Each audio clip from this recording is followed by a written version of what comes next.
If the directors use the fund of company for the purpose of outside the object clause of memorandum, they will be personally liable to restore such funds to company. See, object clause मध्ये ज्या ज्या गोष्टी mention केलेल्या आहेत की त्या within the powers of company त्याच्यावर कंपनीचा कंट्रोल येऊ शकतो किंवा त्या कंपनीच्या पॉवर्स अंडर येतात. But outside the object clause जो ऑब्जेक्ट क्लॉज दिलेला आहे मेमोरंडम ऑफ असोसिएशन अंडर त्या ऑब्जेक्ट क्लॉजच्या बाहेर त्याच्यापेक्षा वेगळ्या जर ऍक्टिव्हिटीज जर घडत असतील then the directors they will be personally liable to restore such funds. जे काही फंड्स आहेत डायरेक्टर्सने कंपनीचे जर फंड यूज केले पण कशासाठी त्यांनी यूज केले आउटसाइड द ऑब्जेक्ट क्लॉज मध्ये ज्या ज्या ऍक्टिव्हिटीज दिल्या त्यापेक्षा काहीतरी वेगळ्या गोष्टीसाठी त्यांनी ते यूज केले then they will be personally liable. त्यामुळे काय होणार आहे तर ते डायरेक्टर्स स्वतः पर्सनली लायबल होणार आहे then they will be personally liable to restore such funds of company. त्या कंपनीचे जे काही त्यांनी फंड्स यूज केलेले आहेत त्यासाठी that directors are personally liable. When the directors contract with a third party on behalf of company. आता जेव्हा डायरेक्टर्स जे आहेत हे कॉन्ट्रॅक्ट करतात कुठल्या तरी थर्ड पार्टी बरोबर third party means outside the company कंपनीच्या बाहेरची एखादी व्यक्ती थर्ड पार्टी कुणाच्या वतीने ते कॉन्ट्रॅक्ट करतात तर on behalf of company means इथे कंपनीच्या ऑन बिहाफ मध्ये डायरेक्टर्स कॉन्ट्रॅक्ट करतात with the third party within the powers of company and such powers are not contained in memorandum, the directors are personally liable.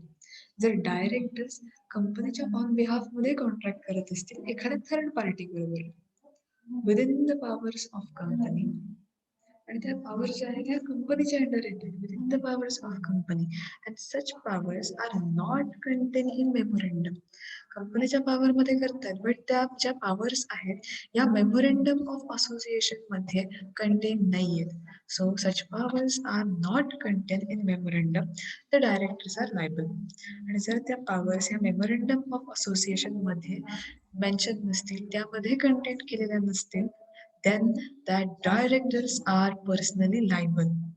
मग अशा वेळेला ते जे directors आहेत की जे कंपनीच्या ऑन बिहाफ कॉन्ट्रॅक्ट करतात ते डायरेक्टर्स पर्सनली लायबल होतात.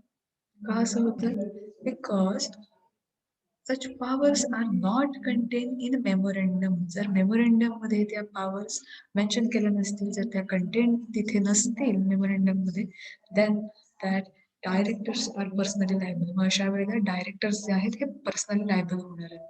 So the liability of directors. इथे दोन गोष्टी आपण बघितल्या जर कंपनीचे फंड्स जे आहेत हे डायरेक्टरने यूज केले for the purpose of outside the object clause of memorandum memorandum मध्ये जो काही ऑब्जेक्ट क्लॉज दिलेला आहे त्यापेक्षा जर काही वेगळं त्याने केलं असेल then the directors are personally liable. मग अशा वेळेला ते डायरेक्टर्स पर्सनली लायबल होतात and to restore the funds to the company. जे काही त्यांनी फंडिंग यूज केलेलं आहे कंपनीचं ते त्यांना रिस्टोर करावे लागतं. नेक्स्ट पॉइंट आपण आपला बघितला when the directors contract with third party on behalf of company. आता जेव्हा अशी एखादी सिच्युएशन येते की जेव्हा डायरेक्टर्स कॉन्ट्रॅक्ट करतात थर्ड पार्टी बरोबर ऑन बिहाफ ऑफ कंपनीच्या वतीने on behalf of company they are contracting to third party ते थर्ड पार्टी बरोबर कॉन्ट्रॅक्ट करतात. such powers are and within the powers of company त्यांच्या ज्या काही powers आहेत त्या कंपनीच्या अंडर येतात within the powers of company and such powers are not contained in memorandum. त्यांनी कंपनीच्या powers अंडर केलेलं आहे जे काही कॉन्ट्रॅक्ट आहे ते but that powers are not contain in memorandum. But त्या ज्या पॉवर्स आहेत या पॉवर्स जर मेमोरंडम असोसिएशन मध्ये मेन्शन केलं नसतील मेमोरंडम मध्ये या कंटेंट नसतील then directors are personally liable. मग अशा वेळेला मेमोरंडम मध्ये त्या जर पॉवर नसतील तर डायरेक्टर्स पर्सनली लायबल होऊन जातात. So this is the liability of directors.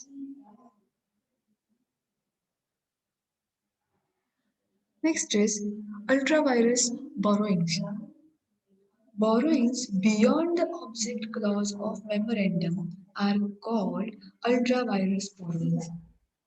See, आता एक गोष्ट लक्षात घ्या, जेव्हा अल्ट्रा व्हायरस वर्ड येईल means beyond the powers of company. Beyond the powers of company, ते कंपनीच्या पॉवर्स अंडर या गोष्टी येत नाही. बियॉन्ड, बाहेर, कंपनीच्या पॉवर्सच्या या गोष्टी सगळ्या बाहेरच्या आहेत. Means ultra vires borrowings. borrowings beyond the object clause of memorandum. कंपनीचं जे मेमोरेंडम आहे, मेमोरेंडम ऑफ असोसिएशन, त्यामध्ये जो ऑब्जेक्ट क्लॉज आहे, त्या ऑब्जेक्ट क्लॉजच्या बियॉन्ड जात आहेत या ज्या गोष्टी आहेत. borrowings beyond the object clause are called ultra virus borrowings. In India, such borrowings are not enforceable by the lender. However, the lender has certain relief in interest of justice without injunction, then subrogation, etc. See, कंपनीचे memorandum of association आहे आणि त्या memorandum of association मध्ये जे काही object clause आहेत, या object clause ज्या जर बॉरोइंग्स हे बियॉन्ड जात असतील, त्यापेक्षा जर बाहेर जात असतील, then it is called ultra vires borrowings. See, in India, such borrowings are not enforceable by the lender. इंडियामध्ये अशा प्रकारचे जे काही बॉरोइंग्स आहेत, they are not enforceable by the lenders.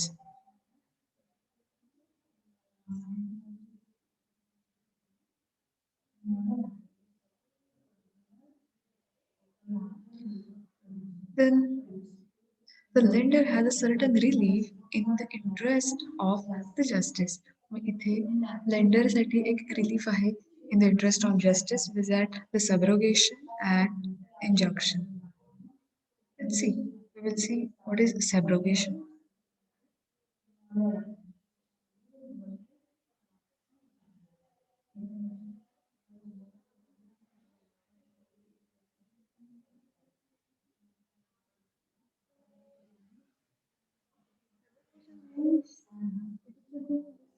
The right by which insurance carriers legally pursue third party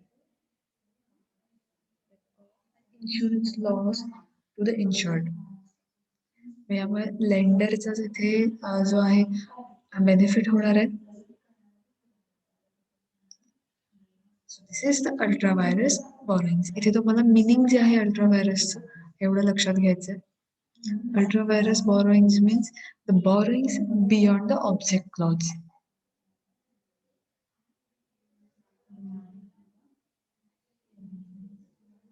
See, the doctrine of ultra virus and the object clauses. हा point जो आहे इथे कम्प्लीट झालेला आहे. Next point is alteration of memorandum of association. आता आपण memorandum of असोसिएशनचं meaning, definition, त्यातले जे क्लॉजेस आहेत, name clause, address clause and जे 6 क्लॉजेस आहेत, हे सगळे आपण डिटेलमध्ये बघितले. नाव this point is alteration of memorandum of association. आता मेमोरेंडम ऑफ असोसिएशन मध्ये जर काही अल्टरेशन करायचं असेल, काही चेंजेस असतील, काही मॉडिफिकेशन असेल, तर ते कसं करता येईल. The first point बघूया. First is alteration of names of company. जर कंपनीचं जे नेम आहे, कंपनी नेम, त्यामध्ये काही अल्टरेशन करायचं असेल, चेंजेस काही करायचे असतील, मग त्याच्यामध्ये त्याचा नेम चेंज करायचा असेल. आपण नेम क्लॉज जो आहे तो बघितला होता. नेम क्लॉज मध्ये काय सांगितलंय, सेंट्रल गव्हर्नमेंट कडून असं रुलिंग आहे की कंपनीचं नाव, name of company should not be identical. Means कंपनीचे नेम, कंपनी नेम जे आहे हे सिमिलर असता कामा नये. It should not be similar, it should not be identical, it must be unique. कंपनीचं नेम जे आहे हे युनिक असलं पाहिजे, सिमिलर असू नये. आणि जर अशा प्रकारे जर सिमिलर एखादा नेम असेल, then it is consider as a undesirable by the central government. आणि जर एखाद्या कंपनीचं नाव हे सिमिलर असेल, मीन्स एक दुसऱ्या कंपनीचंही नाव नेम तेच आहे आणि याही आणि एखादी दुसरी कंपनी आहे तिचंही नेम सेमच आहे, तर सेम नावं असतील, सिमिलर नेम्स जर असतील, then it is consider as a undesirable in the eyes of central government. Central गव्हर्नमेंटने अशी जी सिमिलर नावं असतील कंपनीची then they are considered as undesirable ठरवली जातात. मग अशा वेळेला जेव्हा अनडिझायरेबल नावं ठरवली जातात then it should be altered. मग ती नावं कंपन्यांना चेंज करावी लागतात, त्याच्यामध्ये अल्टरेशन करावं लागतं, मॉडिफिकेशन करावं लागतं.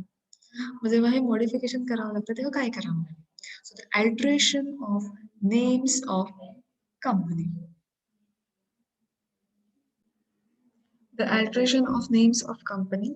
In case change in name clause, board meeting shall be called for. Approval of members must be taken in general meeting by passing a special resolution. When in the situation of alteration of name of company, the board meeting shall be called for. जेव्हा कंपनीचं name change करायचं असेल, त्यामध्ये काही alteration करायचं असेल किंवा modification काही असेल, देन तिथे बोर्ड मीटिंग जी आहे ती घेतली जाते.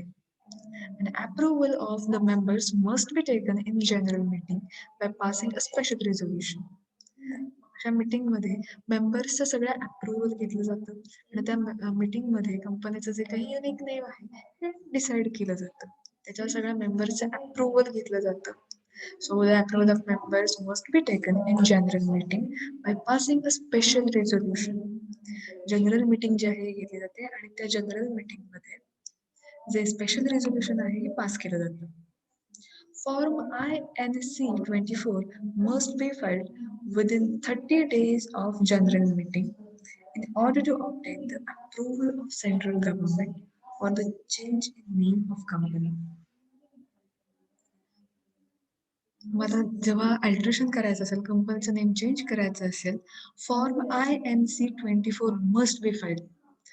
फॉर्म आहे फॉर्म INC 24 हा फॉर्म फिलअप केला जातो and it must B filed within 30 days of general meeting. ज्या वेळेला जनरल मीटिंग होईल त्या जनरल मीटिंगच्या नंतर विदिन 30 डेज जनरल मीटिंग मध्ये जे काही नेम डिसाईड केलेलं आहे कंपनीचं, ते डिसाईड केलेलं नेम हे फॉर्म INC 24 मध्ये कंटेंट फिलअप करून जो फॉर्म आहे हा विदिन 30 डेज अप्रुव्हलसाठी सेंट्रल गव्हर्नमेंटकडे पाठवला जातो. So within 30 days of general meeting in order to obtain the approval from central government for the change in name of company. कंपनीचं name change करण्यासाठी central गव्हर्नमेंटकडे form INC हा within 30 days पाठवला जातो. जेव्हा ज्या दिवशी जनरल मीटिंग होईल त्या जनरल मीटिंगच्या नंतर पुढच्या 30 दिवसात हा फॉर्म जो आहे हा फिलअप करून सेंट्रल गव्हर्नमेंटकडे पाठवला जातो. On being satisfied, registrar shall issue a fresh certificate with the changed name. जेव्हा सेंट्रल गव्हर्नमेंटचं सॅटिस्फॅक्शन होईल की जे नेम आहे त्यांच्याकडून अप्रुव्हल मिळाल्यानंतर they issue a fresh certificate with changed name. तेव्हा रजिस्ट्रार जो आहे हा एक फ्रेश सर्टिफिकेट इश्यू करतो विथ चेंज्ड नेम. कंपनीचं जे काही नेम चेंज केलंय त्या नावाने सर्टिफिकेट तिथे इश्यू केलं जातं.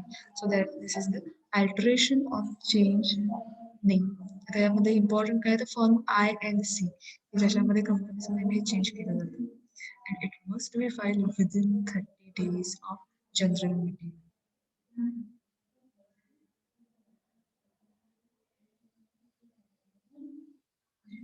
Next point is alteration of registered address or domicile clause.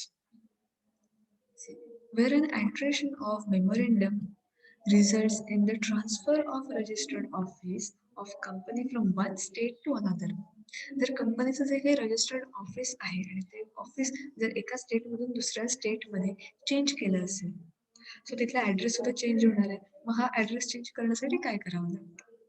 Then a certified copy of order of central government approving the alteration shall be filed by the company with the registrar of each of the state within such time in such a manner as may be prescribed.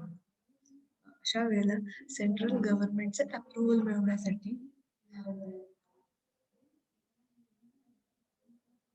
जो काही certified त्यासाठी order जी आहे copy of order certified copy जी आहे हे तिथे registered करावे लागते a certified copy of order of central government approving the alteration shall be filed with the company.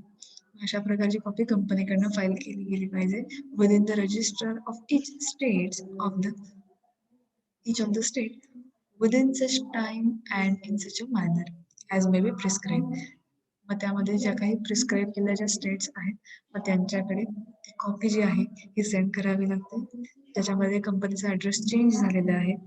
Who shall be registered the same and register of state where the registered office is being shifted to. मग जिथे office जे आहे कंपनीचं ते shift होत आहे ज्या स्टेटमध्ये शिफ्ट होत आहे तिथे ही कॉपी द्यावी लागते. And shall issue a fresh certificate of incorporation indicating the alteration, same as that of Companies Act 1956. या सगळे जे रूल्स आहेत हे अकॉर्डिंग टू कंपनीज ऍक्ट 1956 नुसार केलेले आहेत.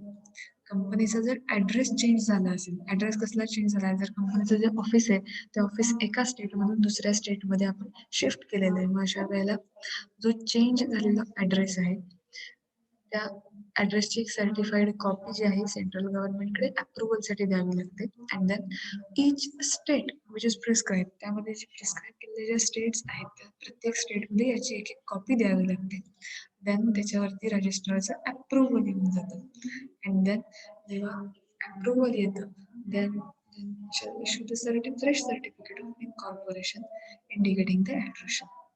देन द रजिस्ट्रार जो आहे तो फ्रेश सर्टिफिकेट इश्यू करतो विथ चेंज ॲड्रेस. त्याच्यामध्ये जो काही ॲड्रेस चेंज झालेला आहे त्या चेंज झालेल्या ॲड्रेसनुसार त्यांना फ्रेश सर्टिफिकेट जे आहे हे मिळतं.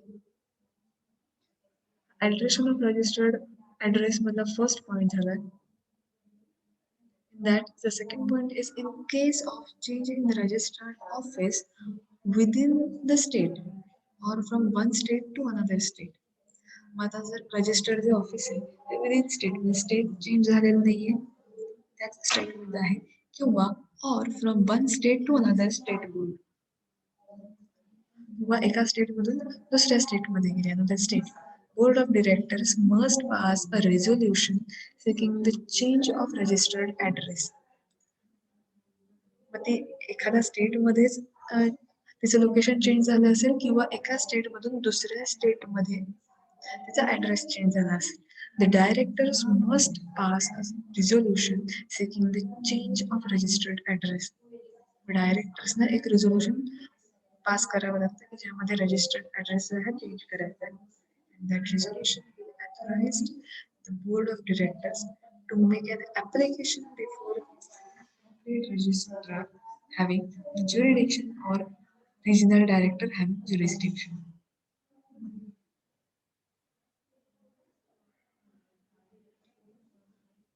देन अशा वेळेला काय होतं तर रिझोल्युशन जे आहे हे पास केलं जातं and the resolution will authorise the board of director. आणि हे कोण ऑथोराइज करतं तर board of director to make an application before appropriate register. Appropriate रजिस्ट्रारकडे जाण्याच्या आधी जे ॲप्लिकेशन आहे हे बोर्ड ऑफ डिरेक्टर कडून अप्रूव्ह केलं जातं ॲथोराइज करून घेतलं जातं.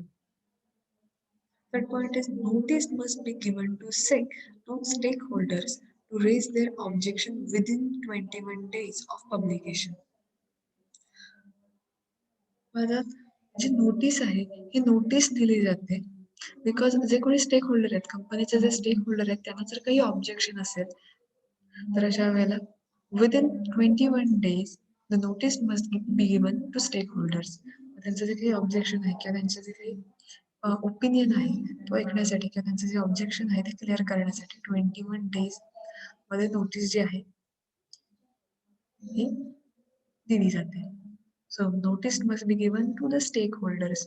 आता स्टेक होल्डर्स मध्ये कोण कोण आहेत मग कंपनीचे जे क्रेडिटर्स आहेत शेअर होल्डर्स आहेत बोर्ड ऑफ डिरेक्टर्स आहेत सगळ्या जे आहेत this are the stakeholders. हे स्टेक होल्डर्सना नोटीस दिली जाते.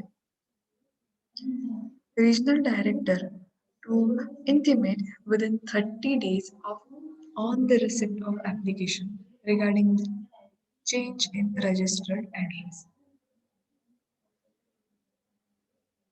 So regional director आहे याला within 30 days on the receipt of application regarding change in address. मग त्याला विदिन 30 डेजमध्ये जी रिसिप्ट आहे ती दिली जाते of the application regarding change in address. जेव्हा ॲड्रेस चेंज करायचा आहे तर अशा वेळेला जेव्हा ॲप्लिकेशन दिलं जात आहे त्याच्या 30 डेजमध्ये त्याची जी रिसिप्ट आहे हे रिजनल डायरेक्टरला दिली जाते.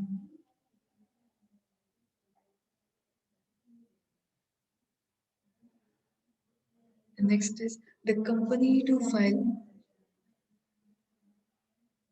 the company to file certified true copy within 60 days of order of regional directors communication to company.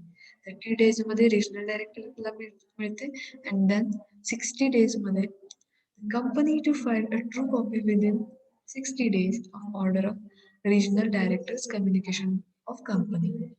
मग कंपनीला 60 डेज मध्ये त्याची जी ट्रू कॉपी आहे ही सर्टिफाईड करून घ्यावी लागते of the order of regional directors communication to company. Next is alteration of object clause. The registrar shall register any alteration of memorandum within the respect of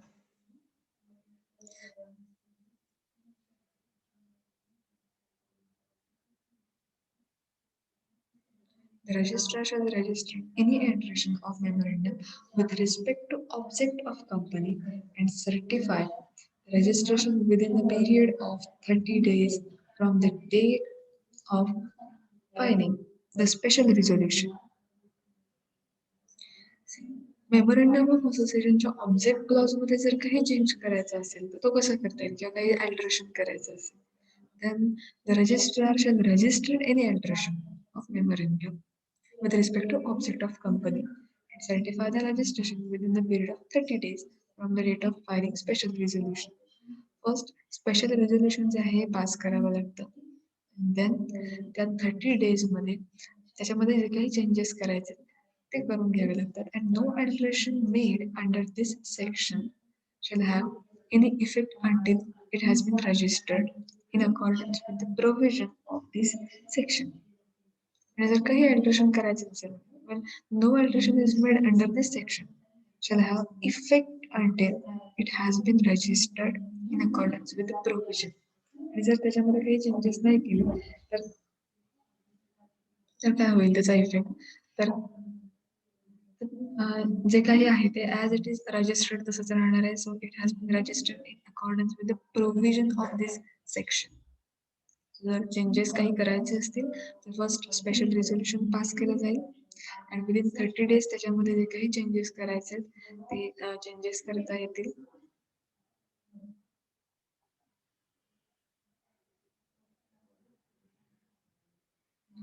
The alteration of liability clause. The liability of members cannot be increased without the member agreeing in writing. जी liability आहे ही increase केव्हा केली जाईल जेव्हा सगळ्या मेंबरचा consent असेल तेव्हा. So the liability of members cannot be increased without the member agreeing in writing. जर मेंबर्स कडून जोपर्यंत अग्रीमेंट रायटिंग मध्ये येत नाही तोपर्यंत लायबिलिटी इन्क्रीज करता येत नाही. The consent must be given by the members. मेंबर्सचा कन्सेंट असणं खूप गरजेचं असतं. So it is essential to have consent of members. The special resolution must be passed and form MGT 40. जो कन्सेंट आहे हा मिळवण्यासाठी ते स्पेशल रेझोल्युशन जे आहे पास केलं जातं आणि फॉर्म MGT हा जो आहे हा फिलअप केला जातो.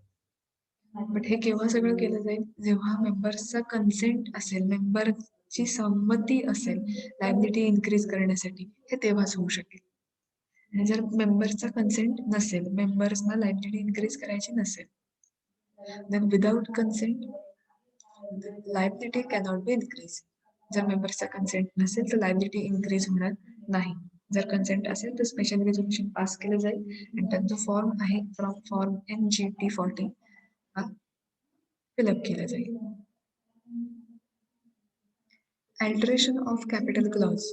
The capital can be increased by passing ordinary resolution in general body meeting.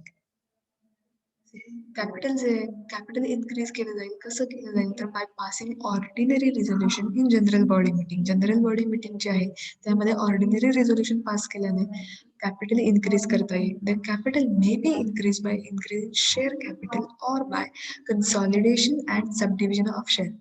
आता कॅपिटल कसं इन्क्रीज केलं जाईल तर फर्स्ट कन्सॉलिडेशन ऑफ शेअर्स केल्यामुळे किंवा सब डिव्हिजन ऑफ शेअर्स केल्यामुळे कॅपिटल जे आहे इन्क्रीज केलं जाईल.